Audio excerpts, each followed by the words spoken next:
All right, it's Winning Cures Everything, Week 2 against the spread picks on Under the Radar games. Let's not waste time. Let's get to it. All right, let's go ahead and start off. Let me go on and tell you first. These are leans. My official plays are at bettingcfb.com. And of course, on top of that, you go to the BetUS College Football Show every Tuesday and Wednesday, 1 p.m. Eastern Time, and I will give out plays over there as well. This is just my educated guess on every game on the board, right? Not every game, but 20 games right here. And today we're going to try and get it done in 30 minutes. So let's go ahead and dive into the first game. Duke heads to Northwestern. It is Northwestern minus 2.5 consensus right now. Total of 36.5 on this game. You look at it, you got a talent composite of 55 for Northwestern, 70 for Duke. Duke didn't look great against Elon. Northwestern shut down a pretty good Miami of Ohio team. This one's at home for Northwestern on a Friday night. It's a beautiful stadium. Look, I've got Duke actually favored by half a point in the game. But when I look at where the money's going and everything else, remember, my stuff still has priors heavily in it. I think Northwestern is a significantly better football team. I'm going to take Northwestern. Best number I can get right now is the 2.5, so I will take Northwestern minus the 2.5. Next on the board, Troy heads to Memphis, and Memphis an 18.5-point favorite. This number was not that high until Troy lost at home to Nevada as a 9.5-point favorite. Talent composite, number 72 for Memphis, number 113 for Troy. Dead last in adjusted returning production. Jared Parker, got a lot to figure out there at Troy because there's no returning production. Nobody really knows the system yet. They're figuring some things out. But with that being said, I don't think that Memphis should be 18.5. I mean, my number on this was 5.8. And so I think this should be a closer ball game. Maybe not 5, but anything within 18.5 points, and I'm good. Yeah, give me Troy on this one. Bowling Green goes to Penn State. Penn State, a 34.5-point favorite with a low total, 48.5 on this. My number on it, as you see on the screen, Penn State minus 26. Talent composite number 11 to number 115. If you watched my MAC preview, you know that I feel pretty good about Bowling Green this year. Connor Bazelak at quarterback. They got Fannin at tight end. They got some weapons on offense, and the defense I actually feel pretty good about. Their average defensive rank is number 97, but Bowling Green gave Michigan fits last year. Yes, they lost a few key pieces of that defense, but does Penn State really care about this game at all? Looking at who Penn State's got next week, they got a bye week next week, and then they got Kent State. I don't think that you were going to see Penn State give a maximum effort here. I'm going to go with Bowling Green. Number I can get right now is 34.5. I'll still take that. I was hoping for a 35. There were 35s out there. Some people have already hit Bowling Green on this. So I am going to take Bowling Green. Bowling Green plus the 34.5. FAU is hosting Army. And FAU a 3.5-point favorite, total of 42.5. My number on this, with all the priors baked in, is FAU minus 2.7. There is no talent composite for Army because they don't recruit the same way that everybody else does. None of the service academies do. Army's success margin was really, really good, but it's always going to be really, really good. FAU played against Michigan State and almost won the game. Cam Fancher was not bad in that, although, my gosh, why was he... I don't understand the sliding thing. Why do you continue to put yourself in a situation to get destroyed?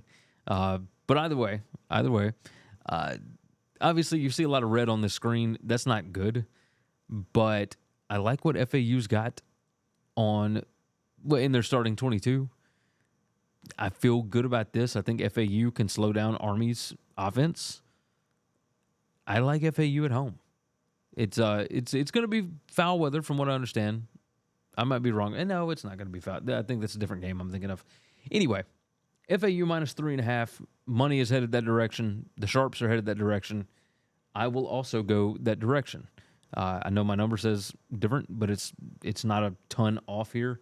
So FAU minus 3.5 is the direction we're going there. Let's see. South Carolina heads to Kentucky. Kentucky right now is a 10.5-point home favorite in Lexington. Total of 42.5 on this. And look, South Carolina, better talent profile, number 21 versus number 24. I do have Kentucky power rated better. Lenore Sellers didn't exactly inspire a lot of hope last week against Old Dominion. And when you look at that Old Dominion game and look at what Kentucky did in the rain, in whatever, against Southern Miss, the only way that you can really go is Kentucky based on what you've seen. But I don't think South Carolina cared about that Old Dominion game, and I think that Old Dominion was better than the Gamecocks accounted for. I think they had already started prep for Kentucky because they understand how important this game is. If you're South Carolina and you've got the number one talent team in the country, you should be able to just roll the ball out there and beat Old Dominion. And they did. It was just closer than you would think. 10.5 feels like too many points. I'm going to take South Carolina on this one. Next one up, we got a Big Ten matchup. Oh, remember, like the video, subscribe to the channel, all of that good stuff.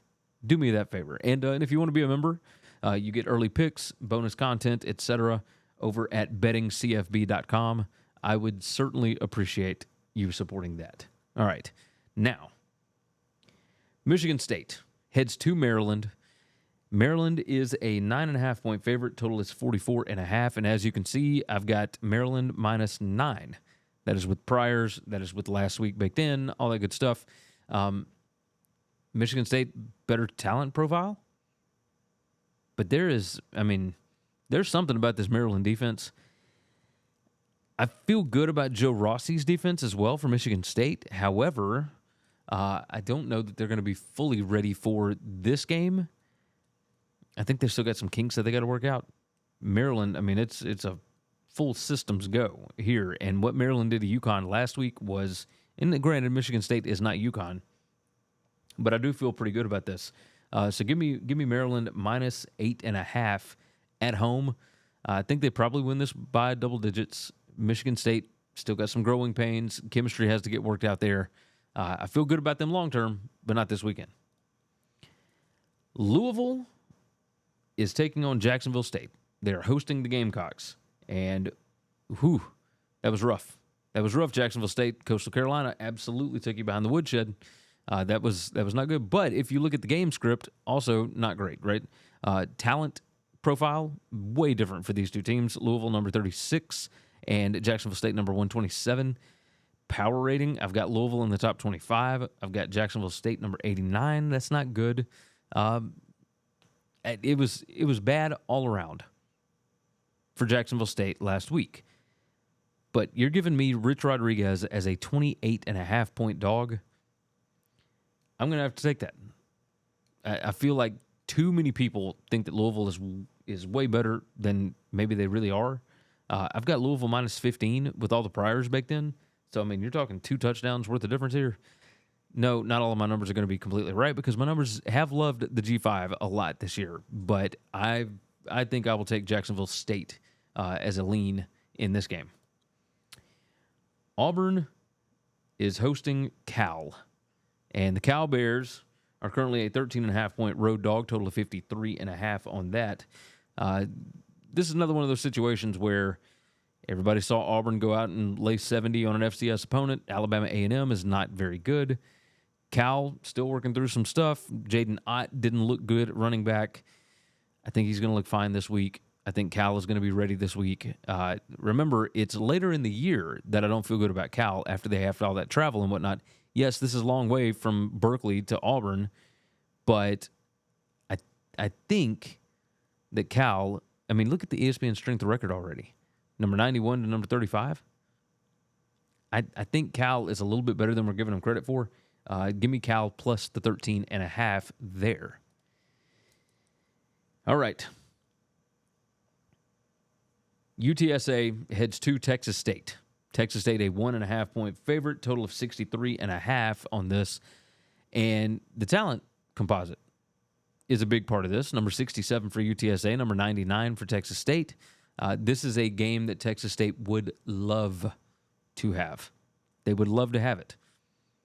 But UTSA's defensive line, all that. I mean, look at the defensive ranking that we've got here. Texas State number 119, UTSA number 77, and then on the other side is 49 and 55. I think UTSA will have an easier time scoring against Texas State than Texas State will against UTSA. UTSA's just got better bodies. Like, it's just a better roster overall. So I'm going to take UTSA, Texas San Antonio, plus the 1.5. I think they win the game outright on the road. Virginia Tech hosts Marshall. Virginia Tech, a 19.5-point favorite, total of 52.5 on this. There's a world where Kyron Drones does not play in this game. Now, you see my number on this is Virginia Tech minus 12. Is Marshall good? Not really. I don't feel great about it. But yeah, Marshall at Virginia Tech, and then they've got a bye week before they play at Ohio State. And then you look at Virginia Tech. I mean, just lost last week to Vanderbilt. I'm certain that they would like to take out some pin-up aggression on people. But Virginia Tech also has a game at Old Dominion next week, and then they host Rutgers. I don't think you're going to see a ton out of Virginia Tech here. I think Marshall has a good enough defense, bodies-wise, to be able to stay in this game. I will take Marshall plus the 19.5 on that. All right. Let me tell you right quick. Tickets are expensive if you did not already know that. They are absurd.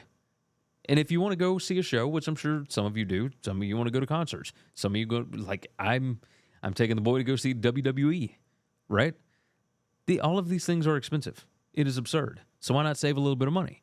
Go to ticketsmarter.com, use the promo codes WCE10, that's WCE10, and you'll get $10 off an order of $100 or more, or WCE20, that's going to get you $20 off an order of $300 or more. Very easy to do. That's WCE20. But use the promo codes. You can use them every single time. It's not a one-time sign-up thing. So you can do this. You can take advantage of this. Go on to TicketSmarter. So think smarter, TicketSmarter. All right. We're back at it. And I didn't change the slide. Because, of course, I didn't. Why would I? East Carolina goes to Old Dominion. And this number kind of flopped around a little bit back and forth. Old Dominion did look really good against South Carolina.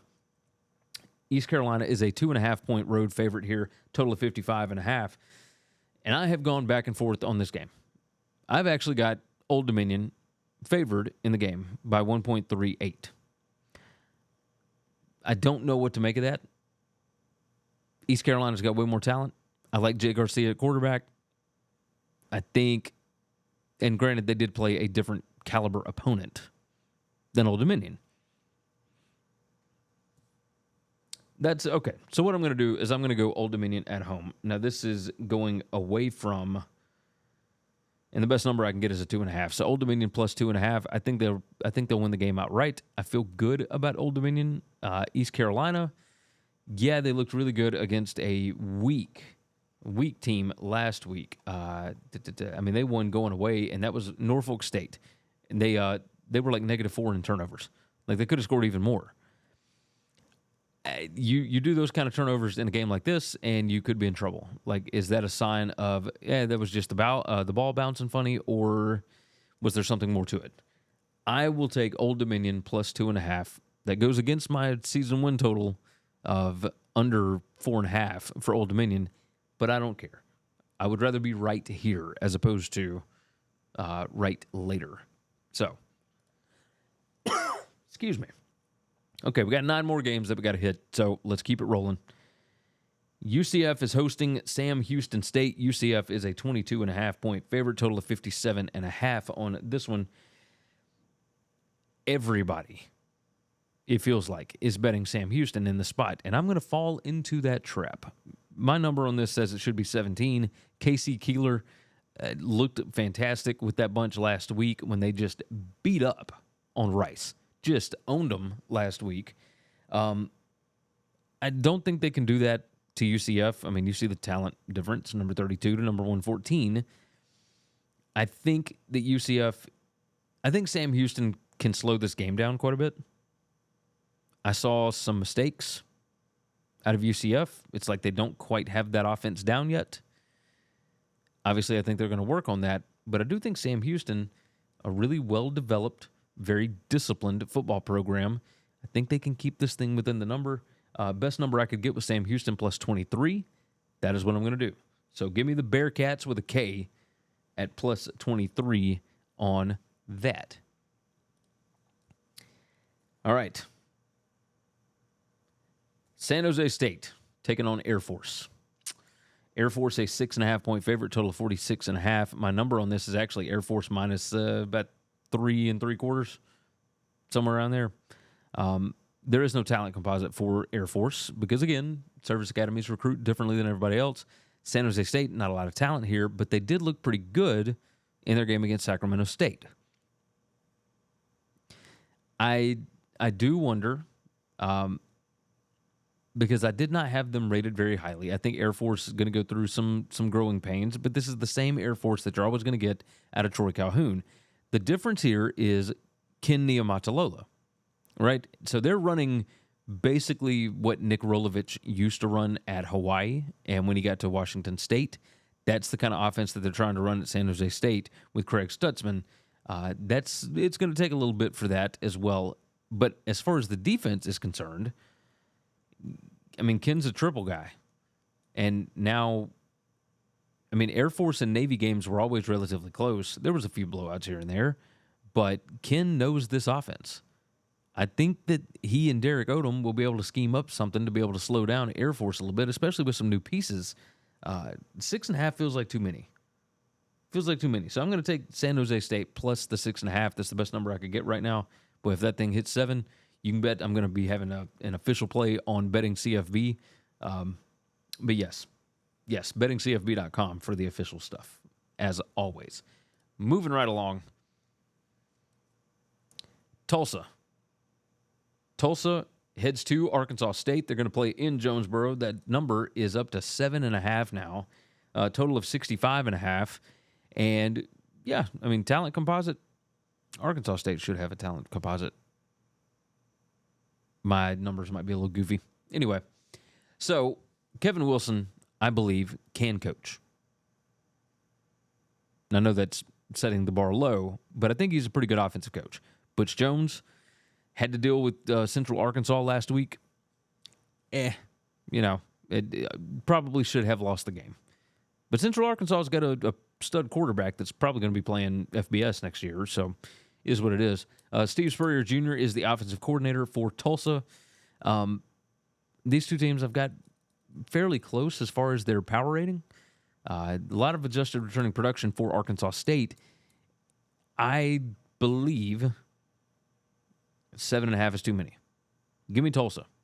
I think this team is pretty close to Arkansas State, if not as good as. So you give me a coin flip game with 7.5 points. Yeah, I'm probably going to roll with that. So give me Tulsa. All right. Alabama hosts USF. My apologies, Bulls fans. South Florida is going to Tuscaloosa. How's that? Alabama, a 30.5-point favorite, total of 64.5. This one's an interesting spot, right? Very interesting situation here because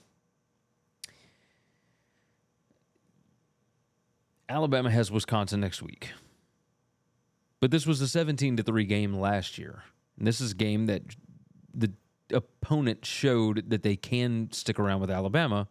You've got Alex Golesh, who was the offensive coordinator at Tennessee when they beat Alabama in 2022.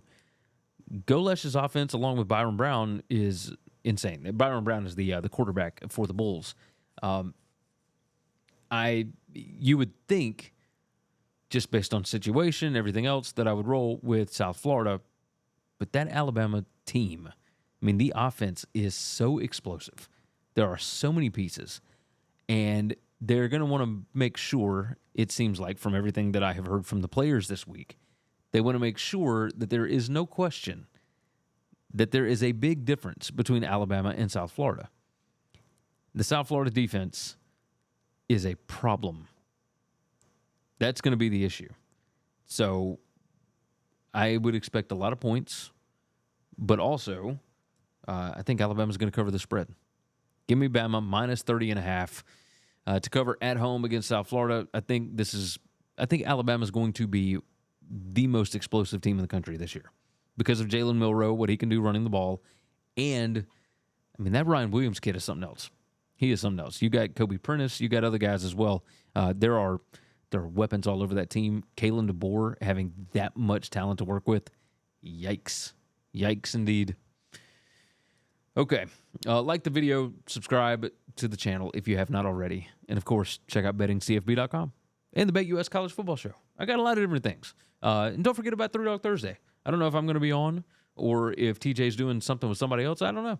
But it's going to be on this channel. So make sure you check that out on Thursday afternoon. Houston and Oklahoma. Oklahoma, a 29.5 point favorite, total of 49.5. My number on this is 19.5.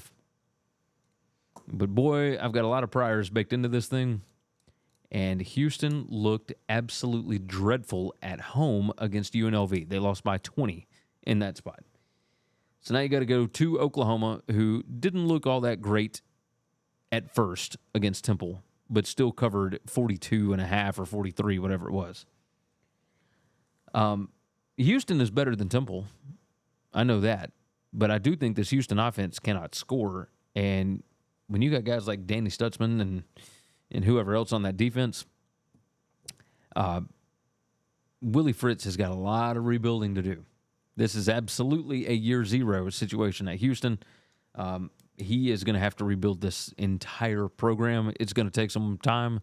The sharp money appears to be going on Oklahoma right now. I'm going to side with that. I'm going to go away from my numbers here. Give me Oklahoma minus the 29.5 there. All right, we got 4 more games. App State goes to Clemson. There's something up with my talent composite. I'll have to look into this. Anyway, you know that there is a drastic difference in talent between Clemson and App State. Clemson is still a top 5 talent profile in the country. And, yes, they looked awful against Georgia. Typically, bounce-back spot, Dabo's teams tend to destroy opponents. They're going to be at home. They're going to be fired up. Yes, my number is only 15.7. The spread is 17. I look at this, and my initial thought is, App State's going to have to throw the ball a lot. I don't think that's going to work out very well against Clemson's secondary. I also think Clemson's pass rushers are going to be able to get home against App State, where they necessarily were not against Georgia. Yeah, I'll take Clemson, minus the 17. That was the best number I could find. I don't feel great about it because there is a world where, App State can they can throw that thing around. It'll be very interesting, but I think I'm going to roll with Clemson. All right. Texas Tech goes to Washington State. So they'll be up on the Palouse Saturday evening. Washington State is a 1.5 point favorite, total of 65.5. Washington State does not have the talent that Texas Tech has. But they looked way better in their game than Texas Tech did. Texas Tech played against Abilene Christian and probably should have lost the game. They won 52-51. Washington State, they played, and I don't have their schedule here. They've got somebody next week, and it's a pretty big game, but I don't think it matters. Ben Arbuckle is the offensive coordinator for the Cougars. He learned from Zach Kittley. Zach Kittley was at Western Kentucky. Ben Arbuckle came up underneath him. Kitley took the Texas Tech job. Arbuckle took the OC job at Western Kentucky. Now they both have headed to these teams, and this is going to be fun because these two teams are going to want to score a lot of points because they're going to want to show each other up, right? I think Washington State has a better offense, a better quarterback. Looks like no Brooks for Texas Tech in this game. That could be interesting. My number has Tech favored by about 1.2. I'm going to go opposite that. I like what I saw out of Washington State. This team looks polished. Jake Dickert is a great head coach. Joey McGuire looks like he's got some things to figure out right now. Yeah, give me the Cougars. Give me the Cougars. All right. Oregon State heads to San Diego State. This one's very interesting. My number on this is Oregon State by 8. The spread right now, consensus, is Oregon State minus 5.5 with a total of 55.5. I'm going to take San Diego State. I think that Sean Lewis has got an offense rolling here. Oregon State has to deal with Oregon next week. And they host them. So that's a way bigger game. This is a look-ahead spot. If you're Oregon State and you got Oregon coming up next week, are you really worried about San Diego State? I don't think so. I'm going against the number. I'm going San Diego State. The best number I could find was a +6. Give me the Aztecs. I think that I feel pretty good about this. I mean, you already see the explosive margin that San Diego State is generating under Sean Lewis, number 7 in the country already. Oregon State, not very explosive. Maybe a little plotting. I think San Diego State can stay in this game. It's going to be late. It's going to be fun. I cannot wait. Cannot wait. All right, next game up. Utah State heads to USC. USC is a 28.5 point favorite coming off that win over LSU. But USC also has to deal with, they got a bye week and then they got at Michigan. If you were Lincoln Riley, would you want to put anything on film this week? I mean, I wouldn't, because I think you absolutely have the offense and enough defense to be able to handle Michigan in a couple of weeks. So after that, you got Wisconsin, at Minnesota, Penn State. I mean, it's a tough schedule. Why would you put anything on film against Nate Drilling and company? Nate Drilling, of course, is it's still got Blake Anderson as the head coach here because I haven't updated my spreadsheet. But Blake Anderson is out. Nate Drilling is the interim head coach. I think he's a good defensive mind. I don't think USC is going to worry too much about putting anything on film for this. This is a get out of Dodge game to me. 28.5 feels like too many. I'll take Utah State. I will take Utah State. I feel pretty good about that. All right, so it is time for a recap. So let's get through it. We're taking Northwestern minus 2.5. Troy plus 18.5, Bowling Green plus 34.5, Florida Atlantic minus 3.5, South Carolina plus 10.5, Maryland minus 8.5, Jacksonville State plus 28.5, Cal plus 13.5, UTSA plus 1.5, Marshall plus 9.5. We got Old Dominion plus 2.5. We got Sam Houston State plus 23. We got San Jose State plus 6.5. We got Tulsa plus 7.5, Alabama minus 30.5. Oklahoma minus 29, Clemson minus 17, Washington State minus 1.5, San Diego State plus 6, and Utah State plus 28.5. That's what we're going with on the 20 games this week. I appreciate you guys. Thank you so much for watching this show. Make sure you are subscribed if you've not already. My watch numbers, way more people watch than are actually subscribed. We're getting close to 11,000 here on the Winning Cures Everything channel. I appreciate that. We hit 20K on the BetUS College Football Show today. That's a huge, huge accomplishment. So make sure you are subscribed on this channel as well if you're coming over from there. And make sure and check out bettingcfb.com. Also, if you're getting tickets, don't forget, ticketsmarter.com. Use WCE10 or WCE20 to get some money off every single time you buy tickets. With that said, let's get out of here. Take care of yourself. Take care of each other. God bless college football, and hopefully all of your tickets cash this week. thanks for listening to Winning Cures Everything. Make sure and follow me on Twitter at GaryWCE. If you want to toss in a question, you can email me, Gary@winningcureseverything.com. Make sure and hit that subscribe button, and we'll see you next time.